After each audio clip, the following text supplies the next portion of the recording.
पानी ला दीजिएगा कुछ देर के बाद। यह बोतल ही है, बोतल ही है। सबसे पहला कमेंट किसी पायल झा का है। सुनिए ना, बोतल यहाँ है।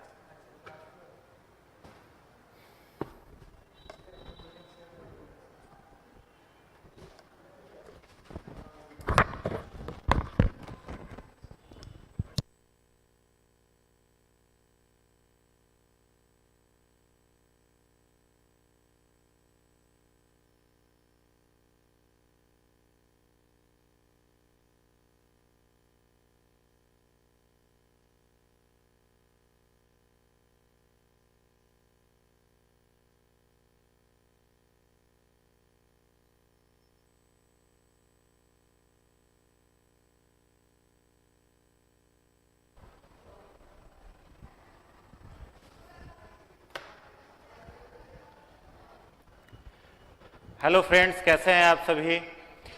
उम्मीद करते हैं सभी लोग अच्छे होंगे। फटाफट जुड़ जाइए। आज का साइंस का बेहतरीन क्वेश्चन का कलेक्शन लेकर के आप सबके लिए हम आ गए हैं। तो जितने भी आपके दोस्त हैं, जो भी आपके फ्रेंड्स हैं, सारे लोगों तक जुड़ जाइए।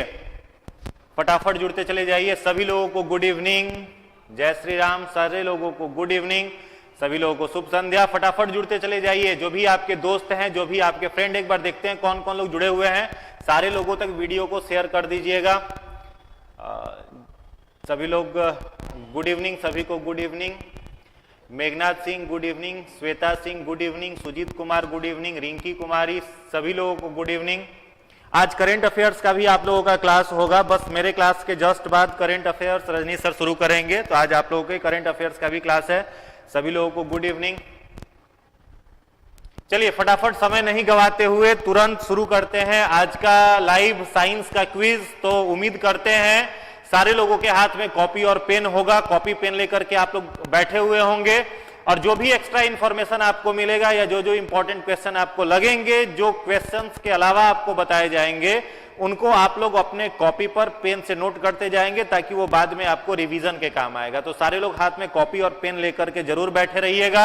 एक बार पुनः आप सभी से निवेदन करेंगे कि जो भी आपके दोस्त हैं, जो भी आपके फ्रेंड्स हैं, उन सारे लोगों तक वीडियो को शेयर कर दीजिए ताकि उनके स्टेट पीसीएस, बीपीएससी या फिर कोई भी स्टेट पीसीएस जो वो देना चाहते हो, या फिर अगर एसआई वगैरह का भी एग्जाम देंगे, बहुत सारे स्टूडेंट का एसआई मेंस का भी एग्जाम है, जिन्होंने बिहार एसआई का पीटी दे दिया है, उनका मेंस का एग्जाम होगा। उन सारे लोगों के लिए हमारा साइंस का जो सेशन है वो इंपॉर्टेंट है। जो भी प्रश्न हम करा रहे हैं सारे प्रतियोगिता परीक्षाओं की दृष्टि से महत्वपूर्ण है।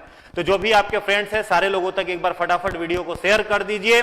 चलिए शुरू करते हैं। आज का पहला प्रश्न आपकी स्क्रीन पर यह है, जब कोई व्यक्ति केवल आसपास की वस्तुओं को देख सकता है तो उस स्थिति को क्या कहा जा सकता है? ठीक है, अगर कोई व्यक्ति हो, उसको कोई डिजीज हो, कोई बीमारी हो, वो केवल क्या देख पाए? आसपास की वस्तुओं को देख पाए, तो उस स्थिति को क्या कहते हैं? ऑप्शन ए है हाइपरमेट्रोपिया, ऑप्शन बी है एस्टिमेटिज्म, ऑप्शन सी है मायोपिया, ऑप्शन डी है रेटिनोपैथी। चलिए फटाफट बताइए आंसर क्या होगा। सर डर लग रहा है, किस बात का डर लग रहा है? तैयारी बेहतरीन है, डरने की आवश्यकता नहीं है, पूरे कॉन्फिडेंस में रहिए, पूरे कॉन्फिडेंस में रहिए। चलिए बताइए इस प्रश्न का क्या उत्तर है। आसपास की वस्तुओं को अगर कोई व्यक्ति देख पाए और दूर की वस्तुएं उसे दिखाई नहीं दे तो क्या होगा? जब कोई व्यक्ति केवल आसपास की वस्तुओं को देखे, उस स्थिति को क्या कहा जाता है? प्रश्न संख्या 1 का उत्तर दीजिए। बिल्कुल सही जवाब आने लगा, मायोपिया। मायोपिया सी आंसर आ रहा है। तो लास्ट में हम आप लोगों से फाइनली पूछेंगे कि आपका क्या स्कोर रहा है, तो उसे आप लोग फाइनली लास्ट में बताइएगा। तो मायोपिया जो है इस प्रश्न का सही उत्तर है। ठीक है, तो मायोपिया रोग में क्या होता है? निकट की वस्तुएं दिखाई देती हैं जबकि दूर की वस्तुएं देखने में कठिनाई होती है। हाइपरमेट्रोपिया इसका ठीक उल्टा हो जाएगा। एस्टिग्मेटिज्म जो डिजीज है वो बोन संबंधित हो जाता है। चलिए तो इस प्रश्न का उत्तर क्या हो जाएगा? मायोपिया। अगला प्रश्न है दूसरा, निस्ल के दाने, इंग्लिश में जिसे हम लोग कहते हैं नीजल ग्रेन्स या फिर नीजल ग्रैन्यूल्स, ठीक है, वो कहां पर पाए जाते हैं? आरबीसी के अंदर, डब्ल्यूबीसी के अंदर, तंत्रिका कोशिकाओं के अंदर या प्लेटलेट्स के अंदर? पहले प्रश्न को ध्यान से पढ़िएगा, उसके बाद उत्तर दीजिएगा, प्रश्न आपका निश्चित सही होगा। चलिए बताइए, निस्ल के दाने निम्नलिखित में से कहां पाए जाते हैं? सर मुझे फाउंडेशन करना है, जितेंद्र जी कह रहे हैं। तो ठीक है, आप एडमिशन ले सकते हैं, ज्वाइन कर सकते हैं, पढ़ सकते हैं। चलिए फटाफट बताइए, निस्ल के दाने किसमें मौजूद हैं? आरबीसी में है, डब्ल्यूबीसी में है, तंत्रिका कोशिकाओं में है, या फिर प्लेटलेट्स में है? प्रश्न संख्या 2 का उत्तर दीजिए, 2 का उत्तर दीजिए। वेरी गुड, जितने सारे लोगों ने इस प्रश्न का उत्तर सी दिया है, तंत्रिका कोशिकाएं, उन सभी का जवाब सही है। ध्यान से देखिएगा, तंत्रिका कोशिका जैसे ही लिखा गया नर्वस सेल या नर्व टिश्यू, आपके दिमाग में तुरंत आना चाहिए न्यूरॉन। ठीक है, क्या आना चाहिए? न्यूरॉन आना चाहिए। तो न्यूरॉन जो होता है, हमने पिछले वीडियोस में भी आपको बताए हैं कि न्यूरॉन जो होता है, तो न्यूरॉन के साइटोन से इस तरीके से धागे जैसी जो संरचना है, इसको हम लोग कहते हैं डेंड्राइट्स। यहां पर सेंटर में है आपका न्यूक्लियस, और ये हो गया माइलिन शीथ, इसे एक्सॉन कहते हैं। ये हो गया साइनेप्टिक नोब, इसे हम लोग क्या कहेंगे? डेंड्राइट्स। इसे क्या कहेंगे? साइटोन। ये क्या हो गया? Myelin sheath. ये इसे क्या कहेंगे? एक्सॉन। और इसे हम लोग नर्व इंडिंग भी कह सकते हैं। सेंटर पे क्या हो गया? न्यूक्लियस।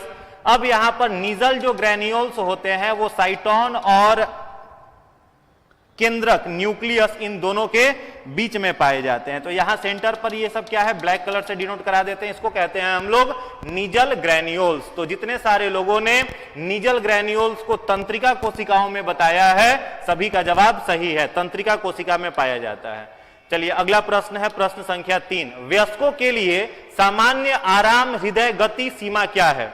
ऑप्शन ए है 60 से 100 के बीच में, ऑप्शन बी है 50 से 80, ऑप्शन सी है 120 से 180, ऑप्शन डी है 75 to 120। फटाफट बताइए, फटाफट बताइए, वयस्कों के लिए सामान्य हृदय गति की सीमा क्या है?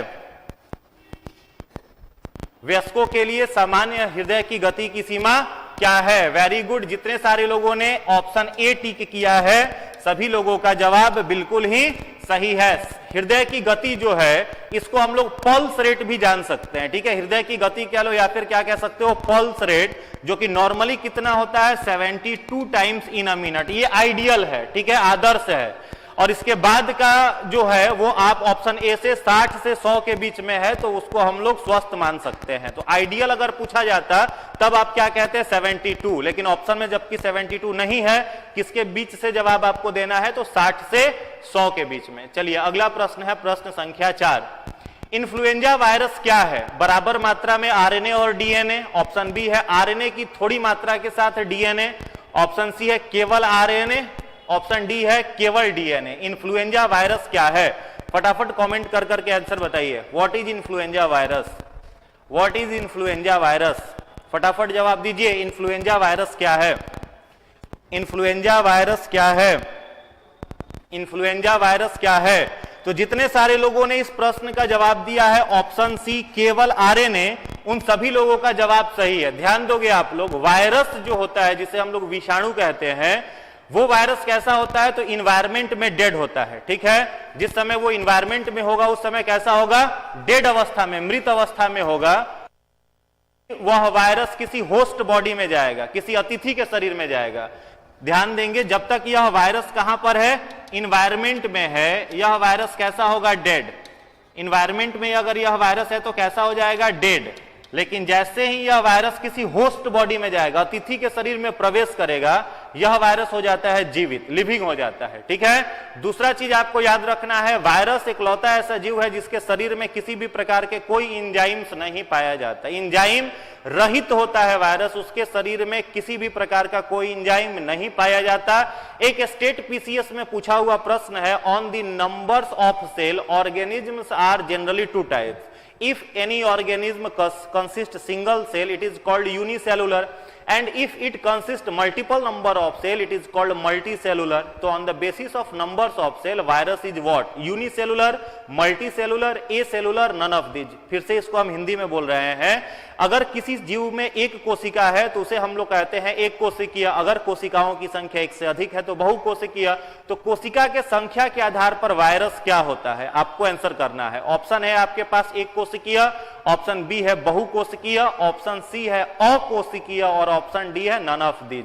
तो इसका अगर प्रश्न का आप जवाब ध्यान से पढ़ेंगे तो आप दे पाएंगे वायरस इकलौता ऐसा ऑर्गेनिज्म है जो कि क्या होता है ए सेलुलर। वायरस कैसा जीव है ए सेलुलर, जिसे हम लोग हिंदी में क्या कहते हैं अकोशिकीय। वायरस क्या है अकोशिकीय, अकोशिकीय है यानी यह किसी भी कोशिका का बना हुआ नहीं है। दो वैज्ञानिकों का नाम आपने पढ़ा होगा, एक 1838 में आए जिनका नाम था स्लाइडन और दूसरे 1839 में आए जिनका नाम था स्वान। और इन दोनों वैज्ञानिकों ने मिलकर के क्या दिया सेल थ्योरी, जिसे कोशिका सिद्धांत कहा जाता है। और सेल थ्योरी में इन वैज्ञानिकों ने क्या बताया कि जो भी जीव है वो किसका बनेगा सेल का। इसी कारण से तो सेल की परिभाषा दी गई है, cell is the structural and functional unit of life. Cell is the structural and functional unit of life. ये किसने बताया था स्लाइडन और स्वान नामक दो वैज्ञानिकों ने इस बात को बताया था। जबकि आपको याद रखना है वायरस कैसा है अकोशिकीय। इसीलिए प्रश्न पूछता है परीक्षा में निम्नलिखित में से कोशिका सिद्धांत का अपवाद कौन है। Which of the following is the exception of cell theory? तो अगर आपसे पूछे कोशिका सिद्धांत का अपवाद कौन है तो आप किसका नाम देंगे वायरस का नाम देंगे। वायरस किसी भी प्रकार की कोई कोशिका नहीं है। चलिए तो इस प्रश्न का जवाब क्या हो जाएगा आरएनए। दो ऑर्गेनिज्म ऐसे हैं जिनका जेनेटिक मटेरियल और आरएनए होता है। आपको बताना है दो और कौन कौन से ऑर्गेनिज्म है जिनका जेनेटिक मटेरियल और क्या होता है आरएनए होता है। तो आपको याद रखना है एक वायरस की फैमिली है जिसका नाम है रेट्रोवायरस। वायरस का एक परिवार है फैमिली है जिसका नाम है रेट्रोवायरस। इसमें दो वायरस हैं, एक है आपका HIV जिसको हम लोग ह्यूमन इम्यूनो डिफिशियंसी वायरस कहते हैं और दूसरा एक वायरस है TMV जिसको हम लोग टोबैको मोजैक वायरस कहते हैं। ठीक है ध्यान दीजिएगा इन्फ्लुएंजा के अलावा अगर प्रश्न आपसे पूछा जाता कि HIV human immuno deficiency virus या फिर TMV टोबैको मोजैक वायरस, तो टोबैको मोजैक वायरस जो है यह तंबाकू के पौधों में लगता है और HIV जो है ये मनुष्य को संक्रमित करता है जिसके कारण एड्स नामक रोग होता है। ठीक है तो दोनों इस वायरस का भी जेनेटिक मटेरियल क्या है आरएनए है। याद रखना है HIV और TMV दोनों वायरस का जेनेटिक मटेरियल अगर आपसे पूछा जाता तो आप क्या कहते आरएनए। तो अगर यहां इन्फ्लुएंजा के जगह पर TMV HIV रहता तो आप यही उत्तर देते हैं। चलिए अगले प्रश्न पर आते हैं, प्रश्न संख्या 5। विखंडन से निम्नलिखित में से कौन सा पुनः उत्पन्न कर सकता है। ठीक है Which of the following can regenerate by fission? Fission एक प्रक्रिया है, कोशिका विभाजन का एक तरीका है। ठीक है इसमें से कौन जो होता है कोशिका विभाजन करने के बाद फिर से उत्पन्न हो सकता है आपको बताना है। बताइए करेंट का क्लास आपका आज से शुरू हो जाएगा। करेंट की क्लास आपकी आज से फिर से अपने टाइम से शुरू हो जाएगी। चलिए बताइए निम्नलिखित में से कौन सा जीव जो है वह पुनः विखंडन करके तैयार हो सकता है।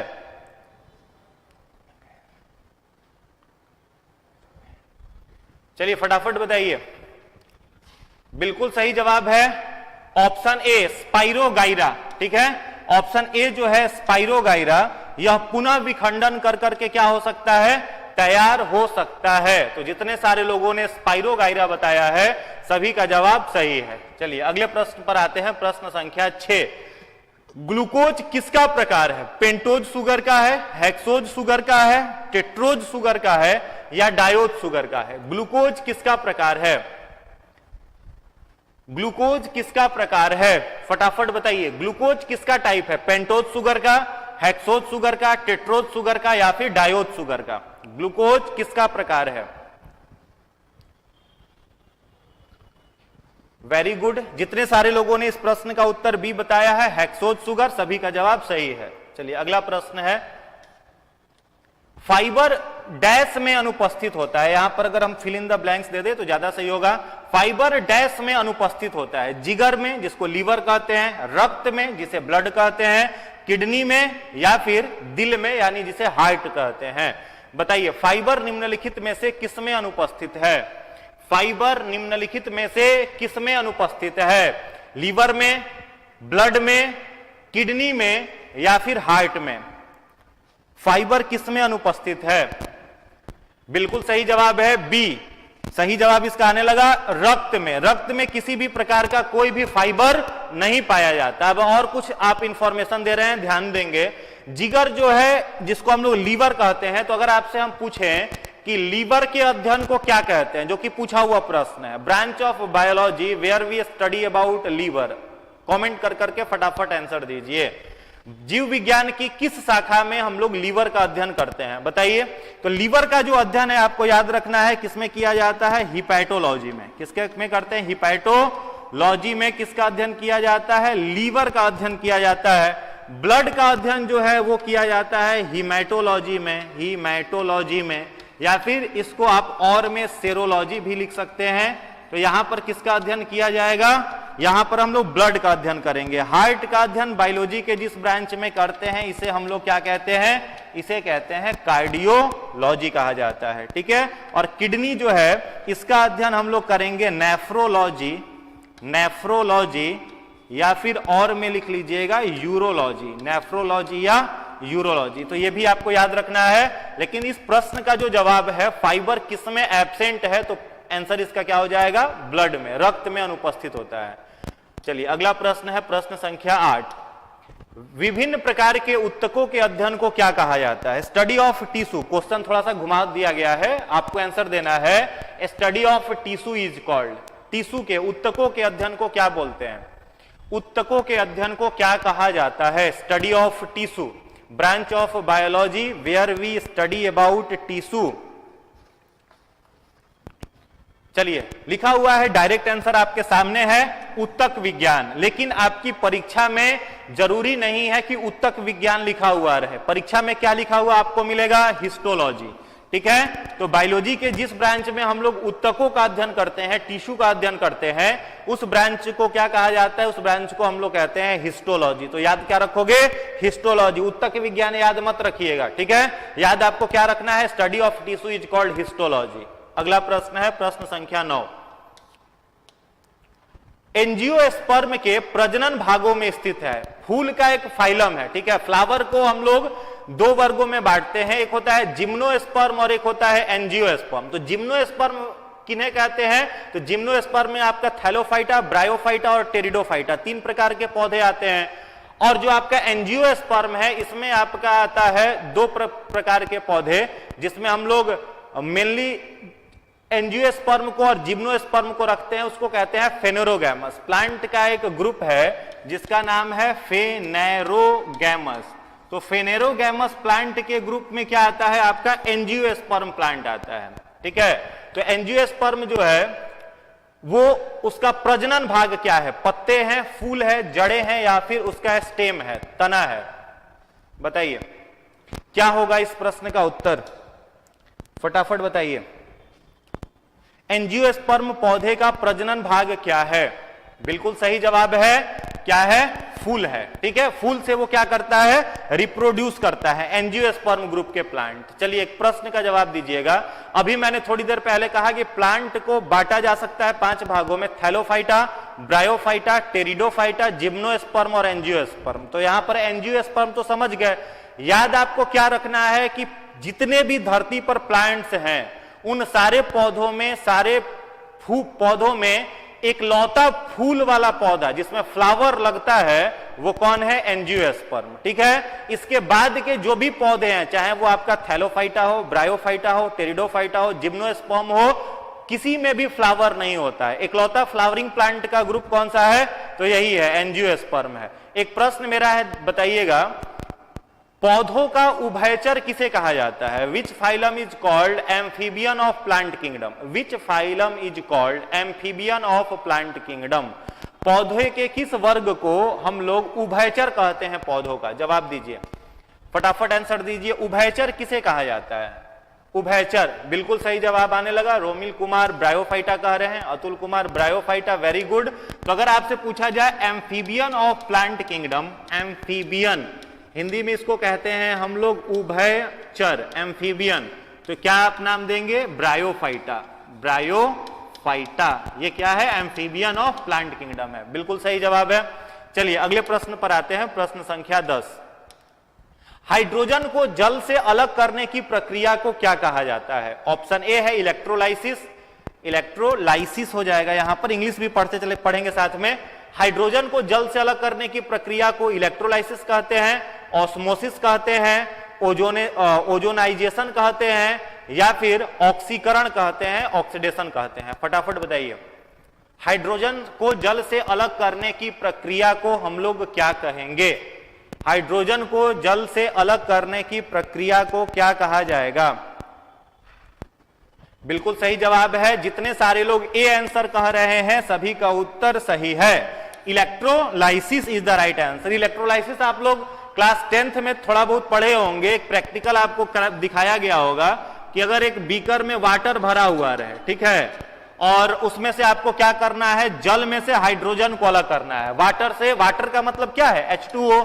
अब यहां पर आपको हाइड्रोजन अलग करना है, तो आप लोग पढ़े होंगे कि इसी बीकर में हम लोग क्या करते हैं, एक इलेक्ट्रोड लगा देंगे, इलेक्ट्रोड लगा देंगे, ठीक है। 2 इलेक्ट्रोड लगा दिया, एक इलेक्ट्रोड को बैटरी के पॉजिटिव टर्मिनल से जोड़ दिए, दूसरे इलेक्ट्रोड को बैटरी के निगेटिव टर्मिनल से जोड़ दिए, और जैसे ही इस पानी के अंदर आप करंट फ्लो कराएंगे तो जो बैटरी का पॉजिटिव टर्मिनल वाला इलेक्ट्रोड है इसे हम लोग कहेंगे एनोड रॉड, और जो निगेटिव वाला है इसे हम लोग क्या कहेंगे, कैथोड रॉड। तो हाइड्रोजन H2O का मतलब हाइड्रोजन प्लस चार्ज है, ऑक्सीजन निगेटिव चार्ज है, इसी कारण से तो दोनों जुड़ा हुआ है, ठीक है।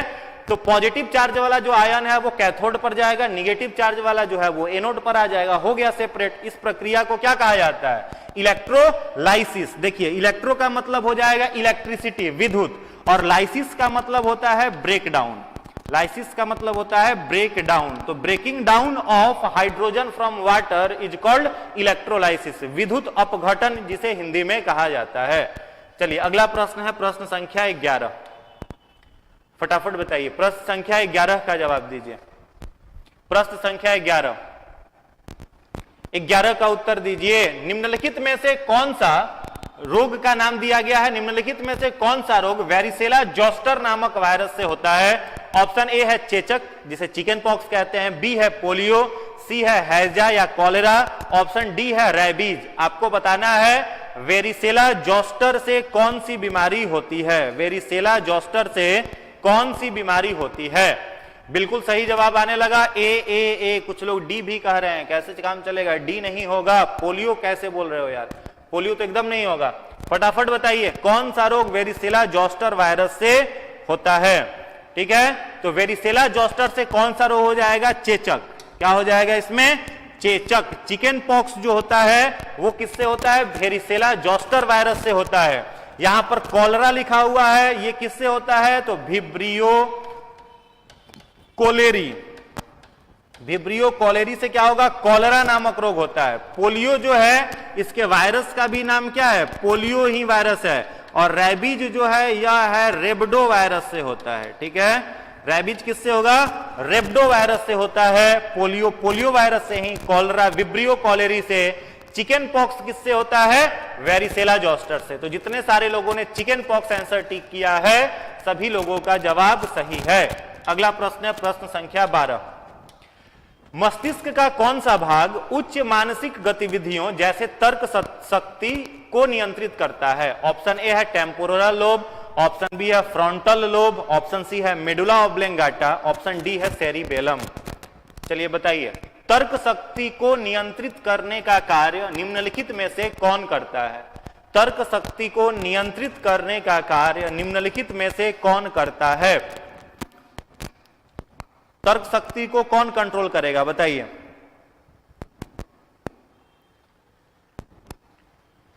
बिल्कुल सही जवाब है ललाट लोब भी कह सकते हैं या फ्रंटल लोब कह सकते हैं। क्या कहेंगे? Frontal lobe. अब ध्यान से समझो, जैसे आपका ह्यूमन ब्रेन जो है, ध्यान से समझिएगा, ह्यूमन ब्रेन जो है इसके 3 पार्ट आप कर सकते हैं। एक हो जाएगा फोर ब्रेन जिसे अग्र मस्तिष्क कहेंगे, दूसरा हो जाएगा मिड ब्रेन मध्य मस्तिष्क, और तीसरा जो होता है इसे हम लोग कहते हैं हिंड ब्रेन। तो फोर ब्रेन जो है अग्र मस्तिष्क, इसके 2 भाग हो जाते हैं।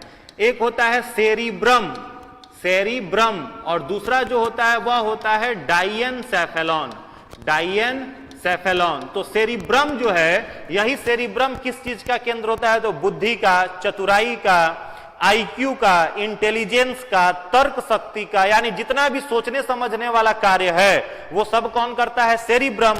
और सेरिब्रम किसका हिस्सा है? तो फ्रंटल लोब का, अग्र मस्तिष्क का हिस्सा है। ठीक है, तो तर्क शक्ति इत्यादि को नियंत्रित करने वाला जो लोब है इसे हम लोग क्या कहेंगे? Frontal lobe. चलिए अगला प्रश्न है प्रश्न संख्या 13।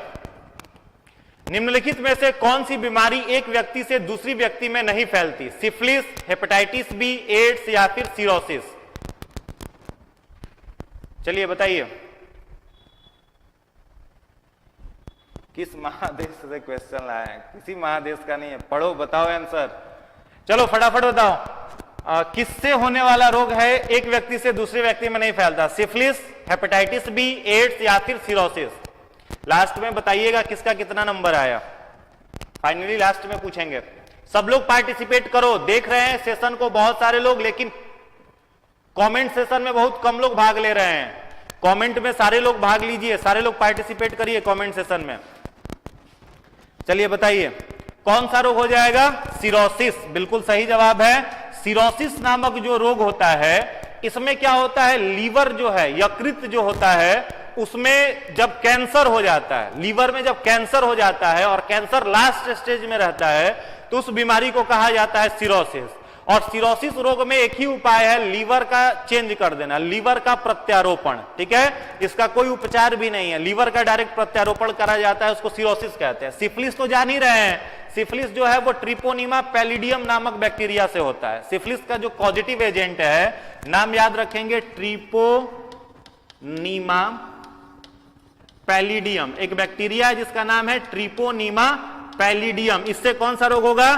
सिफिलिस। ध्यान दोगे, इकलौता दो बीमारी का नाम आपको मिलेगा, एक सिफिलिस और एक गोनेरिया। और दोनों बीमारी कैसा है? एसटीडी, सेक्सुअल ट्रांसमिटेड डिजीज, जिसे हिंदी में यौन संचारित रोग कहते हैं। तो सिफिलिस किससे हो जाएगा? ट्रिपोनिमा पैलिडियम से। हेपेटाइटिस बी जॉन्डिस का ही बिगड़ा हुआ रूप है, जिसका वायरस कौन सा है? HBV, hepatitis B virus. ठीक ना।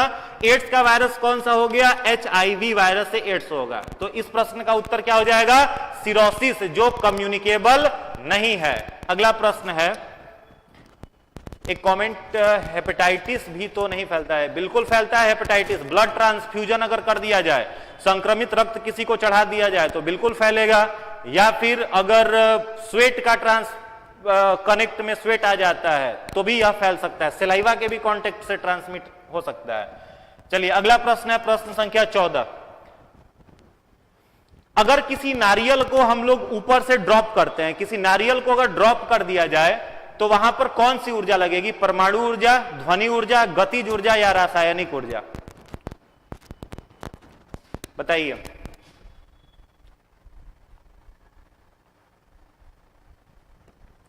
फटाफट बताइए। गिरने वाले नारियल में क्या शामिल है? परमाणु, अगर नारियल को हम लोग ड्रॉप करते हैं तो उसमें कौन सी ऊर्जा शामिल है? बिल्कुल सही जवाब है। जितने सारे लोग गतिज ऊर्जा कह रहे हैं सभी का उत्तर सही है। गतिज ऊर्जा, जिसे काइनेटिक एनर्जी कहते हैं। अगला प्रश्न है प्रश्न संख्या 15। डैश सेल विभाजन के साथ संबंध है? किस सेल का डैश सेल विभाजन के साथ संबंध है? आपके स्क्रीन पर 4 हार्मोन का नाम लिखा हुआ है और प्रश्न आपसे पूछ रहा है कि कोशिका विभाजन में किसके साथ संबंध है? कोशिका विभाजन में कौन सा हार्मोन काम करता है? Which hormone is responsible for sale division? बताइए। ऑप्शन ए है साइटोकाइनिन, ऑप्शन बी है जिब्रेलिन, ऑप्शन सी है मैलिक हाइड्रोलेज, ऑप्शन डी है ऑक्सिन। बताइए कौन सा कोशिका विभाजन का कार्य करता है? तो ध्यान देंगे, कोशिका विभाजन जो है उसके लिए रिस्पॉन्सिबल कौन सा हार्मोन है? साइटोकाइनिन। यह पौधों में पाया जाता है और यह कोशिका का विभाजन करता है। जिब्रेलिन जो है यह क्या काम करता है? तो याद रखेंगे, सीड के डोरमेंसी को तोड़ता है। यह क्या काम करता है? सीड के डोरमेंसी को तोड़ता है। डोरमेंसी मतलब सुसुप्तावस्था, बीज का जो सुसुप्तावस्था है उसको तोड़ने का काम जिब्रेलिन का है। ऑक्सिन जो हार्मोन है इसको हम लोग वृद्धि वर्धक हार्मोन कहते हैं। प्लांट का जो लेंथ बढ़ता है, लंबाई बढ़ती है, उसके लिए जिम्मेवार कौन सा हार्मोन है? तो ऑक्सिन हार्मोन है। ठीक ना। चलो अगले प्रश्न पर आते तो उत्तर क्या हो जाएगा इसका? साइटोकाइनिन। 16 नंबर प्रश्न है, प्रम मस्तिष्क गोलार्ध का टेम्पोरल लोब किसका आसन है?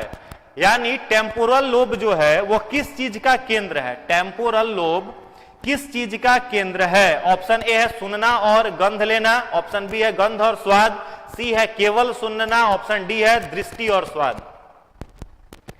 फटाफट बताइए।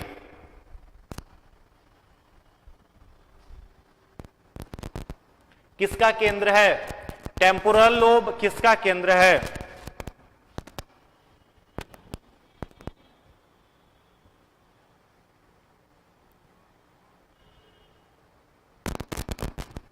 बिल्कुल सही जवाब है केवल सुनना, केवल सुनना, ओनली हियरिंग। जितने सारे लोगों ने सी आंसर टिक किया है सभी का उत्तर सही है, ठीक ना। टेम्पोरल लोब जो है वह किसका केंद्र हो जाएगा? ओनली हियरिंग, केवल सुनने का केंद्र है। अगला प्रश्न है, रक्त में ऑक्सीजन पर कब्जा करने का कार्य कौन करता है? रक्त में ऑक्सीजन पर कब्जा करने का कार्य, which one perform the function of capturing oxygen in the blood? Option A है व्हाइट ब्लड सेल, बी है रेड ब्लड सेल, सी है क्लोरोफिल, डी है हीमोग्लोबिन। चलिए बताइए, रक्त में ऑक्सीजन पर कब्जा करने का कार्य कौन करता है? बताइए। बिल्कुल सही जवाब है। कुछ लोग सोच रहे होंगे कि लाल रक्त कोशिका मारते हैं, इसका टिक गलत हो जाएगा। क्या आप कहेंगे? हीमोग्लोबिन। तो हीमोग्लोबिन पाया कहां पर जाएगा? तो भले ही पाया जाएगा आरबीसी में, भले ही इसके कारण आरबीसी का नाम इरिथ्रोसाइट्स हो, लेकिन ऑक्सीजन को कैप्चर करने का काम किसका है? हीमोग्लोबिन का है। चलिए अगले प्रश्न पर आते हैं, प्रश्न संख्या 18। रक्तचाप नियंत्रित होता है एड्रिनल ग्लैंड से, थायराइड ग्लैंड से, थाइमस ग्लैंड से या फिर पैनक्रियाज से? रक्तचाप ब्लड प्रेशर किससे कंट्रोल होता है? किससे कंट्रोल होता है? चलिए सही जवाब आने लगा एड्रिनल ग्लैंड। जितने सारे लोग इस प्रश्न का उत्तर एड्रिनल ग्लैंड जो कह रहे हैं सभी लोगों का जवाब सही है। एड्रिनल ग्लैंड कहां पर पाया जाता है? तो किडनी के ऊपर। कहां? किडनी के ऊपर, वृक्क पर पाया जाता है। इसीलिए एड्रिनल ग्लैंड को हम लोग अधिवृक्क ग्रंथि भी कहते हैं। वह किस चीज का कंट्रोल करता है? रक्तचाप, ब्लड प्रेशर को यह कंट्रोल करता है। अगला प्रश्न है, मानव शरीर में कोशिका की खोज किसने की थी? मानव शरीर में कोशिका की खोज किसने की थी? मानव शरीर में कोशिका की खोज किसने की थी? चार्ल्स डार्विन ने, रॉबर्ट हुक ने, रॉबर्ट स्पेंसर ने या फिर एल्बर्ट आइंस्टीन ने? बताइए। बिल्कुल सही जवाब है रॉबर्ट हुक। जितने सारे लोग इसका उत्तर दे रहे हैं रॉबर्ट हुक, इन्होंने ही किया था। रॉबर्ट हुक, इनको क्या बोला जाता है? Father of cytology. Robert Hooke को हम लोग क्या कहते हैं? फादर ऑफ साइटोलॉजी कहा जाता है। चलिए अगला प्रश्न है, प्रश्न संख्या 20। पाचन के परिणाम स्वरूप प्रोटीन का अंतिम उत्पाद क्या होता है? फाइनली जब फूड डाइजेस्ट हो जाता है तो प्रोटीन का लास्ट प्रोडक्ट क्या होता है? ग्लिसरॉल, मोनोसेक्राइड, वसीय अम्ल या फिर amino acid? Protein finally digest होने के बाद क्या बनाता है? प्रोटीन का जब फाइनली डाइजेशन हो जाता है तो वो क्या बनाता है? ग्लिसरॉल, मोनोसेक्राइड्स, वसीय अम्ल या फिर अमीनो अम्ल? या फिर अमीनो अम्ल? बिल्कुल सही जवाब है। जितने सारे लोग इस प्रश्न का उत्तर एमिनो एसिड दे रहे हैं सभी का आंसर सही है। फाइनली जब प्रोटीन टूटता है तो वो किस में बदल जाता है? एमिनो एसिड में। तो एमिनो एसिड बायोमोलिक्यूल्स के रूप में भी काम करता है। अगला प्रश्न है, न्यूटन की गति का तीसरा नियम इन ताकतों में से किस पर लागू होता है? ऑप्शन ए है गुरुत्वाकर्षण, ग्रेविटेशन पर, इलेक्ट्रिक पर, चुंबक पर, उपरोक्त सभी? उपरोक्त सभी। फटाफट बताइए। न्यूटन का जो लॉ है, न्यूटन का जो नियम है वो किन पर लागू होता है? गुरुत्वाकर्षण पर, इलेक्ट्रिसिटी पर, मैग्नेटिक पर या फिर इनमें से सभी?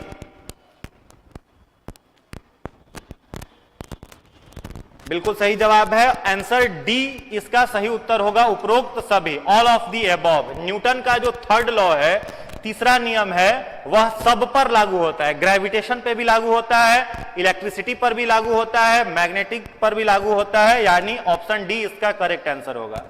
अगला प्रश्न है, निम्नलिखित में से अमीबा में उत्सर्जन विधि कौन सी है? अमीबा जो है वो उत्सर्जन एक्सक्रीशन किस विधि से करता है? परासरण, बहिपरासरण, अंतःपरासरण या फिर विसरण? अमीबा में उत्सर्जन किस प्रक्रिया से होता है? अमीबा में उत्सर्जन किस प्रक्रिया से होता है? अमीबा में उत्सर्जन किस प्रक्रिया से होता है? किस प्रक्रिया से होता है? तो बहिर्परासरण, एक्सोऑस्मोसिस। ध्यान से समझेंगे, अमीबा एक इस तरीके का जीव होता है जिसका कोशिका का कोई आकार नहीं है, किसी भी आकार का यह हो सकता है। अमीबा के शरीर का, कोशिका का यह बाहरी भाग क्या कहलाता है? कल हमने बताया था, क्या कहते हैं इसको? स्यूडोपोडिया। और इसी की सहायता से अमीबा जो है वो क्या करता है? लोकोमोट करता है, एक जगह से दूसरे जगह पर प्रचलन करता है। अब अगर अमीबा को दिखाई दिया यहां पर उसका फूड है, तो वो स्यूडोपोडिया के सहारे ही भोजन को घेरता है और फिर स्यूडोपोडिया को तोड़ के शरीर के अंदर ले लेता है। तो ये तो इनजेशन कहलाएगा, अंतःग्रहण। अमीबा में भोजन को अपनी कोशिका में अंदर लेना अंतःग्रहण कहलाएगा। जबकि जो उत्सर्जित पदार्थ उसकी कोशिका से बाहर निकलेंगे तो फिर से वो स्यूडोपोडिया को तोड़ता है, उसके बाद उत्सर्जित पदार्थ को निकालता है। वह प्रक्रिया क्या कहलाती है? बहिपरासरण या फिर एक्सोऑस्मोसिस। तो बी इसका सही जवाब है। चलिए अगले प्रश्न पर आते हैं, प्रश्न संख्या 23। निम्नलिखित अंगों में से किसमें बोमेन कैप्सूल पाया जाता है? ऑप्शन ए है लीवर में, ऑप्शन बी है किडनी में, ऑप्शन डी है हार्ट, सी है हार्ट में, ऑप्शन डी है स्मॉल इंटेस्टाइन में। बोमेन कैप्सूल कहां पर पाया जाएगा? किस अंग में बोमेन कैप्सूल पाया जाएगा? लीवर में, किडनी में, हार्ट में या फिर स्मॉल इंटेस्टाइन में? बोमेन कैप्सूल कहां होगा? बोमेन कैप्सूल कहां होगा? वेरी गुड, सही उत्तर आने लगा किडनी में। बोमेन कैप्सूल कहां पर पाया जाता है? किडनी में पाया जाता है। ठीक है, किडनी दो चीजों का मेनली बना ही हुआ है, एक नेफ्रॉन का बना हुआ रहता है और दूसरा बना रहता है बोमेन कैप्सूल का। तो नेफ्रॉन ऑप्शन में है नहीं तो टिक आप किडनी कर देंगे। ठीक है, तो किडनी, नेफ्रॉन और बोमेन कैप्सूल का बना हुआ है, याद रखना है आपको। चलो अगला प्रश्न है, प्रश्न संख्या 24। निम्नलिखित में से कौन नींद चक्र की गतिविधियों के लिए जिम्मेवार है? नींद के लिए कौन जिम्मेवार है? Melatonin, dopamine, serotonin, adrenaline? चलिए बताइए, नींद के लिए जिम्मेवार कौन है? नींद के लिए कौन जिम्मेवार है? मेलाटोनिन, डोपामाइन, सेरोटोनिन या फिर एड्रिनलाइन? नींद के लिए कौन जिम्मेवार है? बिल्कुल सही जवाब है मेलाटोनिन। जितने सारे लोग मेलाटोनिन आंसर कर रहे हैं सभी का उत्तर सही है। एक प्रश्न आप बताइएगा, एकाग्रता के लिए, एकाग्रता अगर आपसे पूछे कंसंट्रेशन के लिए, जो ध्यान करते हैं लोग, मेडिटेशन करते हैं, तो उनके शरीर में कौन सा हार्मोन ऐसा बनने लगता है जो उनके माइंड को कंसंट्रेट करता है, एकाग्र करता है? ऑप्शन आपके पास यही चार है, मेलाटोनिन, डोपामाइन, सेरोटोनिन और एड्रिनलाइन। कंसंट्रेशन के लिए कौन रेस्पॉन्सिबल है? बताइए, कंसंट्रेशन के लिए कौन रेस्पॉन्सिबल है? Which hormone is responsible for concentration? ध्यान के लिए, एकाग्रता के लिए निम्नलिखित में से कौन सा हार्मोन उत्तरदायी है? चलिए बिल्कुल सही जवाब है डोपामाइन। डोपामाइन कंसंट्रेशन के लिए क्या हो जाएगा? डोपामाइन। एड्रिनलाइन एड्रिनल ग्लैंड से सेक्रेट होता है, एड्रिनलिन इसको कहते हैं, और इसका एक दूसरा नाम है, याद रखिएगा, flight and fight hormone. Flight and fight hormone, flight and fight hormone. ठीक है, फ्लाइट एंड फाइट हार्मोन किसे कहा जाता है? एड्रिनलिन को कहते हैं। ये कहां से सेक्रेट होता है? तो किडनी से सेक्रेट किया जाता है। किडनी के ऊपर एड्रिनल ग्लैंड रहता है, उस एड्रिनल ग्लैंड के द्वारा यह सेक्रेट किया जाता है। मेलाटोनिन को अगर पूछ दे कौन सेक्रेट करेगा, अगर मान लो आपसे पूछ दे मेलाटोनिन और सेरोटोनिन, ये दोनों है ना, तो मेलाटोनिन और सेरोटोनिन दोनों सेक्रेट कौन करता है? तो ध्यान दीजिएगा, पीनियल ग्लैंड। कौन करेगा? पीनियल ग्लैंड करेगा। अगला प्रश्न है, प्रश्न संख्या 25।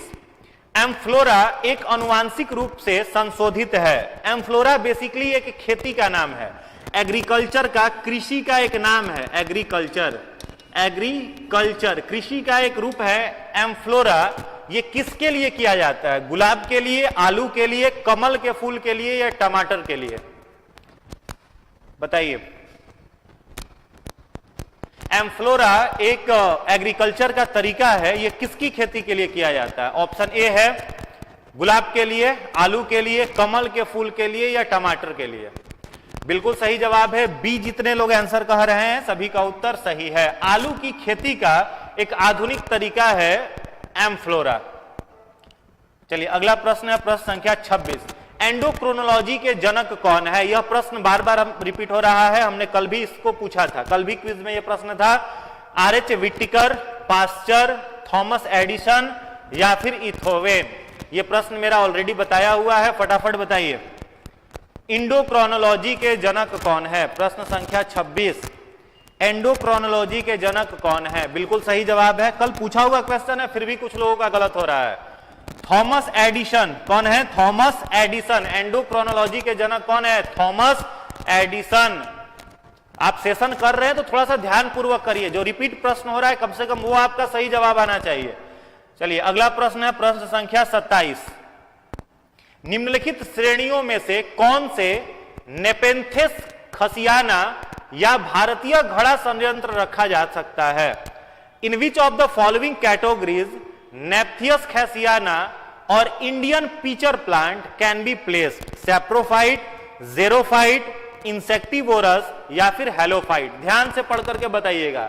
सीधा सीधा अगर इसको सिंपल भाषा में हम कहें तो प्रश्न आपसे पूछ रहा है कि पीचर प्लांट जो है उसको इनमें से किस में रखा जाएगा? पीचर प्लांट को निम्नलिखित में से किस में रखा जाएगा? बिल्कुल सही जवाब है। जितने सारे लोग कीट भक्षी इसका उत्तर दे रहे हैं सभी लोगों का जवाब सही है।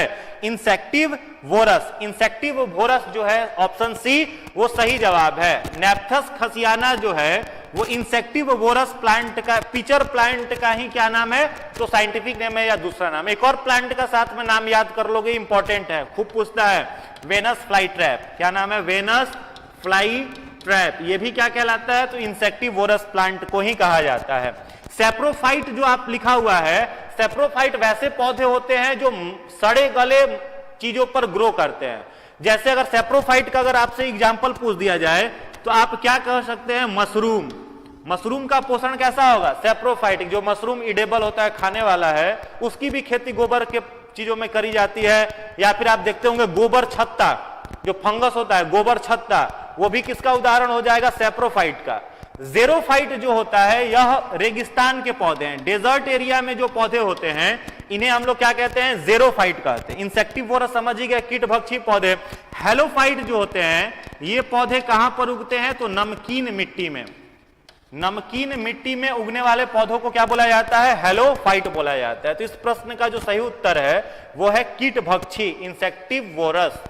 चलिए अगला प्रश्न है, पॉलीसिनेप्टिक झिल्ली डैश में पाया जाता है?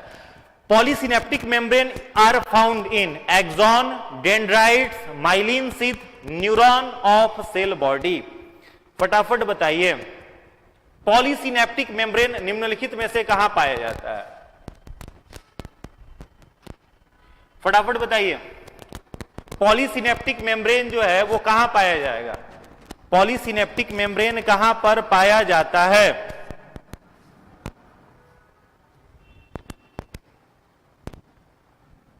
बिल्कुल सही जवाब है डेंड्राइट्स। Very good. चलो जितने सारे लोगों ने डेंड्राइट्स उत्तर टिक किया है सभी लोगों का आंसर सही है। पॉलीसिनेप्टिक मेम्ब्रेन कहां पर पाया जाएगा? तो डेंड्राइट्स पर पाया जाता है। और डेंड्राइट्स अभी मैंने न्यूरॉन में फिगर से आपको समझा ही दिया था। चलिए अगला प्रश्न है प्रश्न संख्या 29। सूखी बर्फ क्या है? What is dry ice?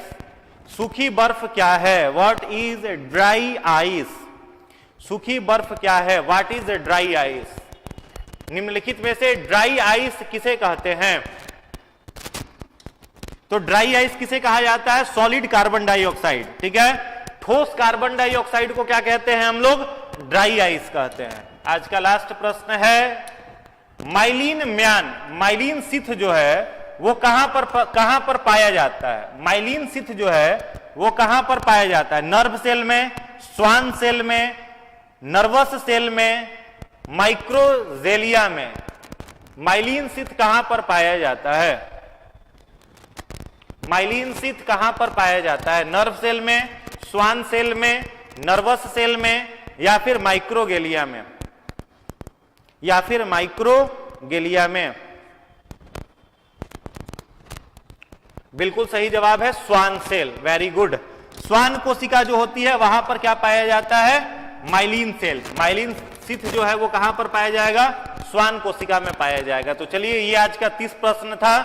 कितना नंबर आप लोगों का आया, किसका कितना स्कोर है, 30 में आपका कंप्लीट कितना नंबर आया, ये फटाफट आप लोग कमेंट कर करके लिख देंगे, बता देंगे।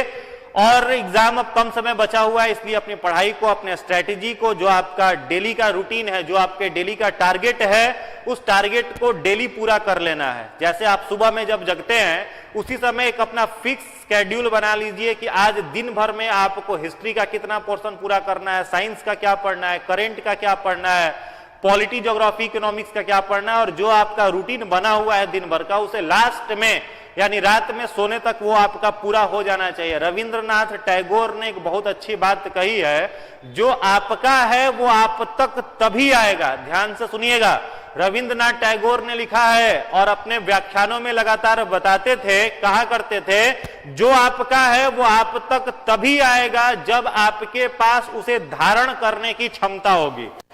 जो आपका है वो आप तक तभी आएगा जब उसके पास, आपके पास उसको धारण करने की, उसको एडॉप्ट करने की, अपने पास रोकने की क्षमता होगी।